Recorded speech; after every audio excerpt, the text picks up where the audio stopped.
Health Authority reports 108 active workplace outbreaks, a record since the pandemic started. And Aaron Corbin with Oregon OSHA is seeing another rising problem. What are the big things that you're tackling right now? Employers who are choosing to disregard requirements. Oregon OSHA recently implemented new emergency rules for all workplaces. Employers must notify workers about possible exposure within 24 hours and provide training for spread prevention. Safer ventilation is required in places where workers cannot be remote, and employers must take input from employees. No one knows their workplace and their job better than the worker doing it. Graham Traynor is president of Oregon's statewide Federation of Labor Unions, advocating for workers on the front line. To treat them like the heroes that we like to call them. That also includes paying them for the risks that they bear when they go to work. He says 1 in 6 Oregonians have gotten COVID-19 from a workplace outbreak. Most cases are in prisons, with more than 1,200 cases among the top 3. Others include distribution centers like Amazon in Troutdale at 101 cases, Fred Meyer in Clackamas at 88, and Walmart in Hermiston at 87. Food processing plants too, like the Lamb Weston potato facility at 90 cases. Meanwhile, Oregon OSHA is on overdrive. About 15,000 COVID complaints since March. In a typical year, we receive just over 2,000 complaints. Considering the sheer volume of complaints that you've received this year, astronomical, what's a realistic expectation for someone who's filing a complaint? We are going to reach out probably in a matter of days to engage the employer as quickly as possible. He says enforcement is ramping up, but the goal is to help employers with resources. Infection control plan, risk assessment for worker exposure, the fact sheet, consultants. OSHA does protect identities of people who file complaints. It's incentive to do the right thing. This cannot be all on Oregon OSHA. We take this very seriously. We're working as hard as we can, but we really need a lot of folks to be pulling in the right direction. All to untangle the web of cases stemming from these workplace outbreaks. I'm Galen Etlin for KGW News. After our story last month about a meat processing plant in southern Missouri, we filed a Freedom of Information request. KMBC9 Investigates obtained these documents showing the Occupational Safety and Health Administration never physically inspected a meatpacking facility in Knoll, Missouri. At the time, OSHA did have partial restrictions on inspections due to COVID-19, but someone at the plant had complained about no social distancing, a lack of access to water, and people throwing up in drains. They just decided to send the company a letter, and then the company wrote back. Debbie Berkowitz is a former leader with OSHA, extremely concerned after at least 371 cases of COVID-19 were reported at the plant. The case file obtained by KMBC shows Tyson told OSHA in a letter he was trying to continually improve social distancing. Workers did have water available in vending machines and human resources and on tap, and that one team member got sick on the floor and was sent home. Tyson also sent OSHA another letter answering more detailed questions along with pictures redacted from OSHA's response to KMBC for open records. Apparently, Tyson's written response satisfied OSHA. The case closed May 13th. Is that what we want, is for workers who give us our meat and poultry to have to sacrifice their life and health? Matt Fleener, KMBC 9 News. A detailed look at COVID-19 numbers in our area revealing a significant increase in recent COVID cases at area hospitals. That rise catching the attention of some health leaders. The Power of Two's Chris Renier live in Clayton this morning, breaking down the figures. Good morning to you, Chris. Blair, good morning to you. Margie, good morning to you as well. We are just outside the main county administration building here. County Executive Dr. Sam Page slated to hold a COVID briefing inside this building a little later this morning. A release ahead of that news conference saying that Page will focus on what his chief spokesperson terms a sharp rise in COVID cases. We looked at figures from the St. Louis Metropolitan Pandemic Task Force comparing COVID numbers from June 11th to the latest numbers released last Friday. Hospital admissions due to COVID have nearly doubled during that time period from 23 to 45. The 7-day rolling average of hospital admissions has risen from 18 on June 11th to 33 last Friday. The 7-day rolling average of hospitalizations up from 103 to 171. Confirmed COVID patients in the hospital has basically doubled over the last month from 106 to 211. Patients with confirmed COVID cases in the ICU up from 39 to 66, And the number of COVID patients on ventilators has more than doubled from 18 to 39. At his COVID briefing this morning, County Executive Page also slated to provide some more detail about the population groups most affected by the virus. And we plan live coverage of Page's news conference. It is slated for 8:30 this morning again inside the county building here. For Now Live in Clayton, I'm Chris Renier.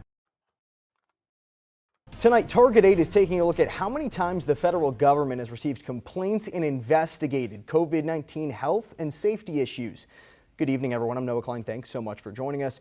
Target 8 investigator Elise Schoenig combed through data from the past 18 months to see where employees are blowing the whistle on their workplace and how many fines the federal government has levied. So, Elise, up until this week, the federal government was actually going to be in charge of that federal vaccine mandate, but that's until that Georgia federal court judge blocked it, essentially? Yeah, so that's OSHA, that's the Federal Work Safety Agency, and it was in charge of that federal vaccine mandate. But now with this data here, we're talking about information with health and safety complaints at workplaces. Now, I got some of these details from a Freedom of Information Act request to OSHA. It shows there are workplaces that have racked up almost 500 complaints, and the federal government issued nearly $800,000 in fines as a result of those complaints. That was Governor Parsons' message to everyone in Missouri on the heels of the state's first presumptive positive corona case. Missouri saw its first case of COVID-19 on March 7th, 2020. Less than 2 weeks later, Missouri employees started to file complaints about conditions on their jobs about COVID-19. The mail doesn't stop. Kevin Boyer knows firsthand. He's a letter carrier in Columbia, and he's worked all the way through the pandemic. It's kind of one of those things where you don't see a lot of your loved ones or your friends or anything. He says it's no secret. The pandemic made his job hard. The world shut down, but delivering the mail couldn't. I wanted to see how the pandemic hit all workplaces, including the post office. OSHA collects and handles workplace safety complaints. So I looked into how OSHA has already evaluated complaints related to COVID-19 and levied fines. Through a Freedom of Information Act request, I got nearly 500 complaints from across the state of Missouri over the last 21 months. 408 of those complaints were found valid. This resulted in 61 statewide inspections by OSHA, and the agency issued just over 100 penalties for a total of almost $800,000. 20 companies in mid-Missouri received one or more complaints. We've defined mid-Missouri according to the 13 counties of KOMU8's viewing area. One of these complaints at a nursing home in Morgan County resulted in an inspection where OSHA issued a $12,288 fine. The highest amount of complaints I received from any one workplace was 29 from different post offices across the state. The postmaster here was really good about letting people come in like at staggered times so you wouldn't be, all bunched up. Those complaints happened in other parts of the state, not Columbia. Boyer says he empathizes with his fellow carriers. I put all the mail up there too. He's grateful. Thank you very much. You bet. He hasn't felt uncomfortable, and he hopes he can deliver some slice of normalcy. You see the mailman, that's a normal thing. Boyer says dealing with the pandemic is still a work in progress. You just have to deal with these things as they roll along. So. And like the employees who complained, good day to be outside. He has work to do, too. I did reach out to Lori Care Center, that nursing home find in mid-Missouri, and to Missouri's USPS Strategic Communications Specialist to comment on both fines and complaints. Both responded saying they would reach out again to comment or make a statement, but have not reached out yet again. In the studio, I'm Elise Schoenig, KOMU8 News. Throughout this pandemic, and especially now, so many have had to work from home due to COVID-19, and for some, that means using paid time off or sick days, and for others, it could mean not getting paid at all. But now Kansas City, Missouri is considering a proposal to provide paid leave to city employees infected with COVID-19. KSHB 41 News reporter Jian Kim explains the details of that proposed ordinance. Kansas City's Human Resources Department proposed an ordinance that would continue to provide the same safety net as the Families First Coronavirus Response Act. So make it retro to January 1 and then expiring December 31st, 2022. Up to 80 hours of paid sick leave if you test positive for COVID-19. You're required to quarantine by the Kansas City Health Department standards. You haven't already used your 10 paid sick days, and you're not able to work virtually. Multiple members of the committee were concerned about the fairness of the ordinance today. In order to receive the COVID-19 paid sick days, you have to be vaccinated.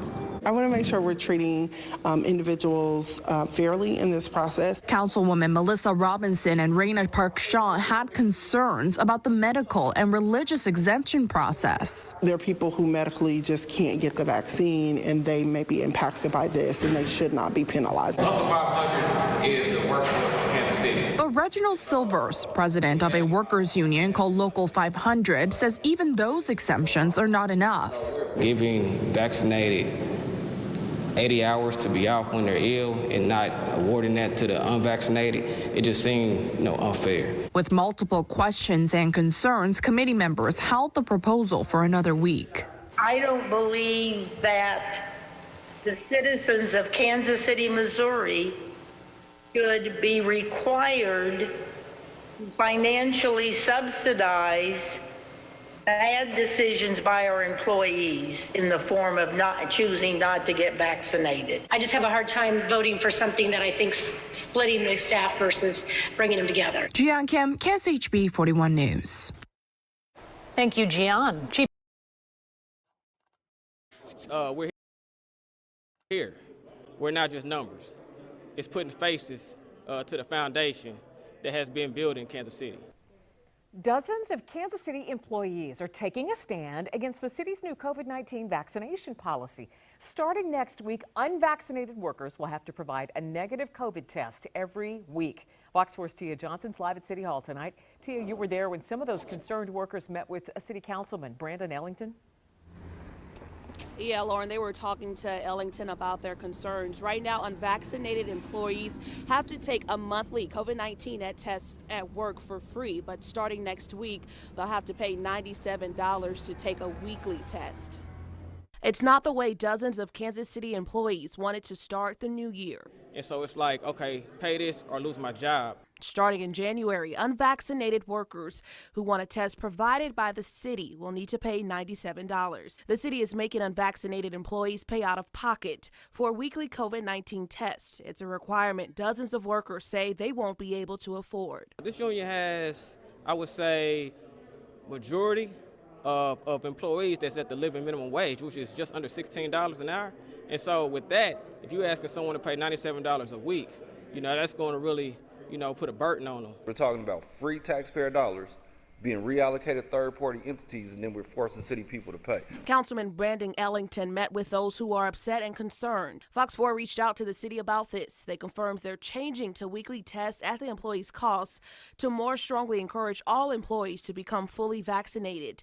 The city's goal, a safer and healthier workplace. The workers acknowledge they could choose other free testing options or schedule at a pharmacy, but they argue that's a hassle to do weekly. They want to keep getting them on the job without a cost. If the city requires it, the city should pay for it as they have been thus far. And Ellington said he is working. With COVID cases down across the Kansas City, Missouri area, we wanted to know how the health department is still enforcing COVID restrictions. So we've had a substantial drop-off in the number of complaints. Dr. Rex Archer with the Kansas City Health Department says not as many people are complaining about COVID health violations. The number of complaints falling by half from 343 in December to 169 in February, just 109 through this month. But with the virus still around, Archer says the health department still wants to know if businesses or customers aren't taking precautions. I wouldn't be surprised if we do some, quote, sting operations in some areas that we've been hearing. Archer says he's hopeful outdoor restrictions could reduce soon. Others, especially indoors, considered after everyone has a chance to get vaccinated. I think it's a real moral challenge that until we've been able to provide the protection to everybody that wants it, we shouldn't be reducing these restrictions and putting people in harm's way when they can't yet protect themselves. Why disinfectant and distance, masks too, are still extremely important. We've gone this long. A few more months to protect those that still haven't been able to get vaccinated, I don't think it's too much to ask. Matt Fleener, KMBC 9. Now, a lot of industries are hurting right now, and workers are still getting laid off all over the metro. Before going to cover breaking news, KCTV5's Betsy Webster took a closer look at the economic ripples this crisis is sending throughout Kansas City. First, it was airlines laying off. Then, KC ordered bars and restaurants to stop dine-in service. Then came hotels. Last week, the Crossroads Hotel notified the state it was laying off 151 workers.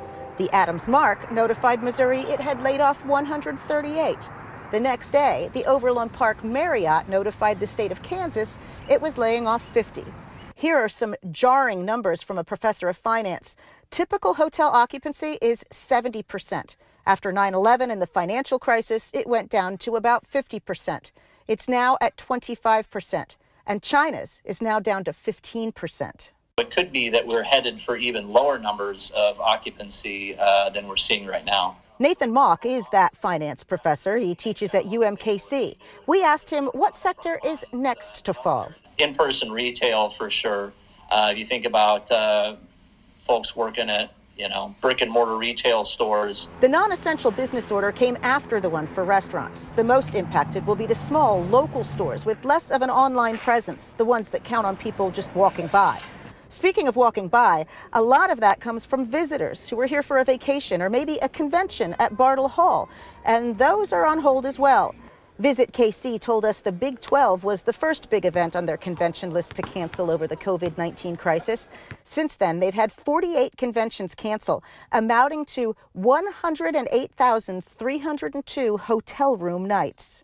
Visit KC says their convention sizes range from 10 people to 17,000 people. All of those are people who would be eating in local restaurants and staying in local hotels. Visit KC did not have an exact figure for the economic loss, but said it is millions upon millions of dollars. The good news is they're working to reschedule with 27 of those convention groups. Tonight, a problem solvers investigation. Melissa Hippolyte looks into complaints from essential workers across Central Virginia who say they're being asked to do important work in unsafe work conditions. Okay, so here in my car, along with some personal items, I have protective items. As everyone stocks up on cleaning supplies. Of course, this is the liquid gold that nobody can hardly find, so I use it very sparingly. During the COVID-19 crisis. Hand sanitizer in there as well with some gloves. Olivia Blevins keeps her own stash in her trunk. Basically, those are my supplies for right now. She hears her governor's request to stay home. But Olivia cannot stay home. She's a nurse who goes into people's homes to provide care, and she's scared. I feel that we are facing a higher risk than some of the other nurses that work in facilities and hospitals. Olivia says she asked her employer about N95 masks, and they told her they are working to get them for employees soon. We are just basically thrown to the wolves. Nobody addresses the danger that we put ourselves in to provide care for those that are at home. And she says keeping 6 feet of distance between her and a patient is impossible. How can you keep 6 feet if you're dealing with a total care person that you have to do their bath, change their trachs, and whatever they need, suctioning? Olivia is one of many who have reached out to CBS 6 who say their jobs are essential, yet they don't feel their employers are protecting them from the virus. You know, that fine line of doing your job and keeping safe and, not getting fired, it's a fine line to tread. This man, who asked that we conceal his identity, works at the Fariva plant in eastern Henrico. I think everybody's kind of on edge, Like I said, I don't see any real steps being taken, and the people working there realize it's just business as usual. He shared these pictures with us from the cafeteria there. They show employees sitting in close proximity to each other and signs suggesting 3 feet of distance, 3 feet less than Governor Ralph Northam's request for 6 feet of distance. I at least want to feel safe that the company's doing what's best for us as their employees, the bottom line fighters. The head of HR at the Henrico plant declined an on-camera interview request, but did tell me the company has taken a lot of precautions to take care of its employees. For one, he said they changed the way they do breaks to reduce the number of people taking breaks at one time. He also said for breaks and lunches, they're using signage to urge folks to respect social spacing. And he said they're now checking all employees' temperatures when they arrive at work. But this employee says it's not enough and started too late. It's scary, and every day you kind of come home wondering if you should be around your family. I wish they would be doing more to protect us. To that point, just today, a few days after our phone call to Fariva, the employee tells us they did make the cafeteria safer for employees. But employees at other companies say that's not the case. Here's a picture shared by a worker at another factory showing workers standing close as they punch the clock.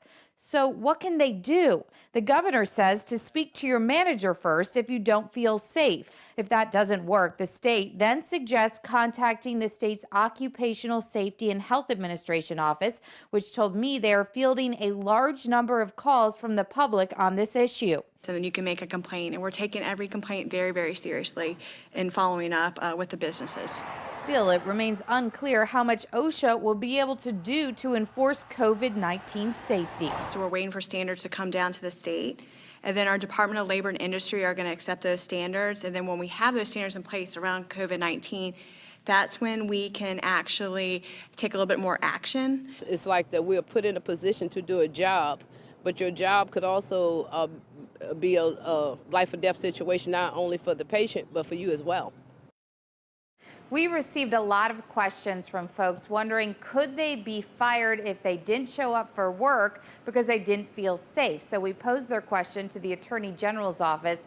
A spokesperson there told us there are some state and federal laws that could offer protections, but she said the easiest way to avoid that is for employers to do the right thing. She said no one should fire an employee because they are sick or afraid to come to work. Working for you in Richmond, I'm Melissa Hippolyte for CBS 6. Complaints rolled into OSHA amid the COVID-19 pandemic. The Occupation Safety and Health Administration is a federal agency that is supposed to hold employers accountable for workplace safety. But critics say OSHA has been invisible in places like Palm Beach and Martin counties where workers complained about safety. Contact 5 investigator Dave Bowman digs deeper. The number of complaints to OSHA has doubled in the past 2 months. One local labor law expert says OSHA is an agency that is overwhelmed and understaffed. There's very limited number of investigators. There are a very small number of offices. Nationwide, OSHA closed more than 4,000 cases, alleging employers were not protecting workers from coronavirus. West Palm Beach attorney Art Schofield is not surprised. Only one complaint resulted in a fine. From an OSHA standpoint, it would be near impossible for them to be able to find that what the employer did was the cause of the infection. Contact 5 checked OSHA's file for April and May. The agency received 7 complaints in Palm Beach and Martin counties. One alleged a security firm staffing a gated community did not provide masks, gloves, or disinfectants to use in the booth at the change of each shift. And as area hospital workers complained they could not get enough N95 protective masks. Someone at Boca Raton Regional Hospital wrote OSHA labor and delivery department nurses are refused N95 masks when working with patients suspected to be infectious. In an emailed statement, Boca Regional responded, appropriate personal protective equipment, including N95 respirators, is provided to all employees participating in the care of patients suspected to be infected with COVID-19. Schofield says most complaints are about a lack of protective equipment allowing sick employees to come to work. Most of OSHA's responses are like this. ask the employer to self-police its environment, respond that it's taken certain measures, closure of the file. We reached out to OSHA by phone and email, but have not gotten a response back. Schofield says whistleblower laws protect workers from retaliation by their employers, but he adds if they complain to OSHA, they shouldn't expect much more than a letter to their boss. In West Palm Beach, Dave Bowman, WPTV News Channel 5.